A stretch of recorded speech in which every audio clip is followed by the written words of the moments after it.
Hi, I'm Rita Cevasco. And I'm Moira Chrzanowski, and we're from Rooted in Language.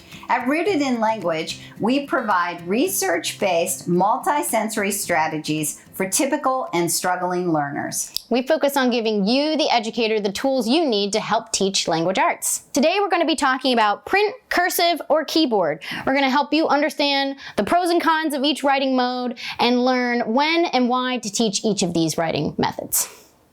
So people often ask the question, do I really need to teach all three? The answer is yes. Yes. We want our students to become hybrid writers. And if you take nothing else away from this video, remember, it's very, very important to become a hybrid writer. What I say to parents and educators, that we should think about writing as being like the rings of a tree. So the core of our trunk of a tree is our oral language system, our listening, speaking system. And when kids learn to print, they build from that core and the tree grows. The core of the tree grows. And then as they learn cursive, they've added to that tree and the tree continues to grow, but it also continues to strengthen the print and the core. And then as we add typing to our trunk of our tree, we now we're feeding the entire language system and becoming better and better writers every time we learn this new skill. And that's why we say, yes, you want to have all three skills, and that's called being a hybrid writer who can move between any of those skills. Being a flexible writer in any way will always result in better efficiency, accuracy, greater speed, just better ease as a writer going forward as tasks get more complex. Right. And each one of these writing modes has its own benefit. So the obvious benefit of learning to print is this is the type of text, font, yes, text that we see when we read. So kids have to be able to know print in order to read. And that's why we teach that first. The new reader and writer is dealing with primarily print in the format that they're reading. And that's really important. Now, this can cause confusions for a struggling or new learner because, as we know, there are a lot of different fonts out there, right, and they can cause confusions in certain letters. In particular, A can look like this, or an A can look like that. And we want to choose fonts that help when we are doing the writing for our kids or when we're presenting writing with the kids, we want to choose fonts that show this more typical form of A that kids need to learn. That mimic more how we would write an A. Yes. So one font we like to use is Comic Sans, and another one we like to use is Comforta. And so we have examples of that for you to see. Another letter that kids can have confusion on is the G versus the G. So we spend time helping kids learn how to print the G, but also learn how to recognize it in other ways. Other confusions kids might have, and we need to explicitly help them with, especially if they're a struggling or new learner, is the difference between a capital I in some fonts and the lowercase l. In some fonts, they can look very much alike, and we have to help kids deal with these kinds of confusions. We also might see it in the letter Q. So just be aware of that, but we still are working on print all the time with our kids.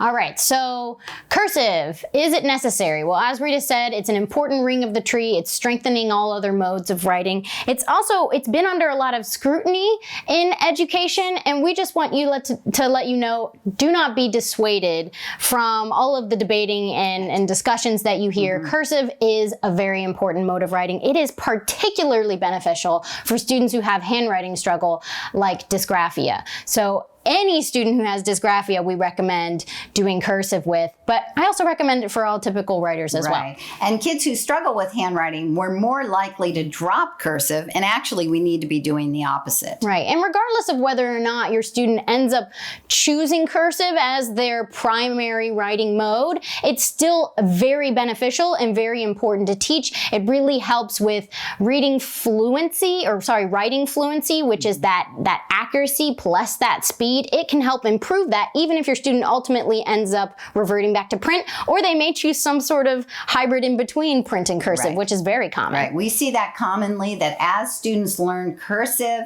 they actually become better writers in their print as well. Right. And one reason is because cursive does certain things.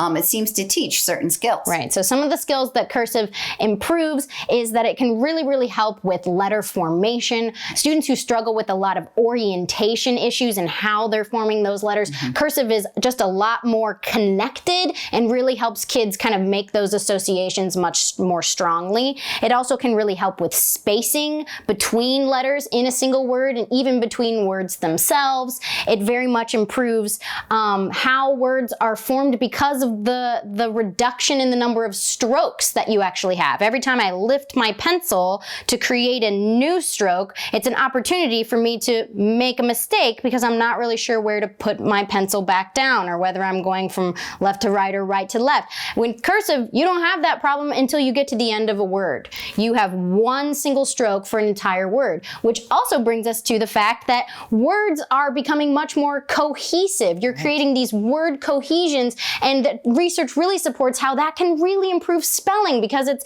creating these stronger word form memories, these units of how words are spelled from left to right. It improves fluency and speed. Kids can have greater success with note taking. All of those things are really, really improved with cursive. You can tell we're pretty passionate about teaching cursive. Kids who struggle with letter reversals, those B and D letter reversals, we will see kids improve their skills once they're in cursive. Not only do those B's and D's, they're sorted out more easily, but then when they go back to print, it helps to inform their print and improves their reversals in that way too. Exactly. The third mode of writing is called typing, as you know, or some people refer to it now as keyboarding. And I know I don't need to convince anyone that our kids need to learn how to keyboard, but there are still a few things that we feel are important about keyboarding. We all know kids need to be able to type. They eventually are going to be writing papers. They're going to have job-specific demands of emails, creating their own notes emails. at a college level speed. Notes. Often kids are changing to taking more notes at a university level, and kids now have to take tests on a computer, and they have to be fast. That's one of the ways that professors are making sure that kids aren't cheating when they're doing these online tests, is they increase the speed. And so kids who are slow typists are at a real disadvantage when they are taking these kinds of speed-driven tests.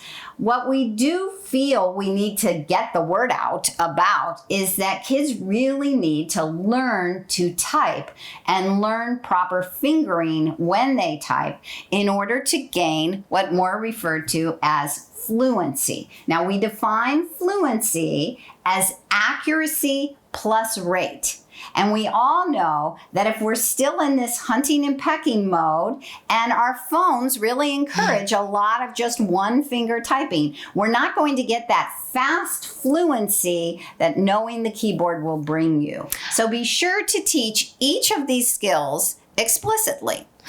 Two of the biggest mistakes that we see people make regarding keyboarding is, one, it's not taught. You assume kind of kids are going to pick it up because there's so much computering happening just in daily life. You assume that the fastness, the quickness of typing will come. That's an explicit process that must be taught, as you said. Right. But also people kind of wait too long to introduce keyboarding skills. And so one of our biggest recommendations is that at the very least by 5th grade, earlier if your student is very interested in it, you certainly can. But by 5th grade, you should be explicitly introducing, teaching, practicing, doing copy work, lots of practice with actual keyboarding skills. And so the way that typing really builds into writing is kids are more comfortable creating drafts, and they learn good skills about editing through their typing skills. So keyboard has this greater effect going back to the rings of the tree, and that kids learn so much more about editing and revising their writing. And that's why each mode builds into this overall writing system. So we don't want to skip any of it. No. For students who have specific handwriting struggle, we do offer an online educator training class called Handwriting Struggle and Intervention, which is available for purchase on our website. We really thank you for watching this video, and if you're looking for more, visit our website.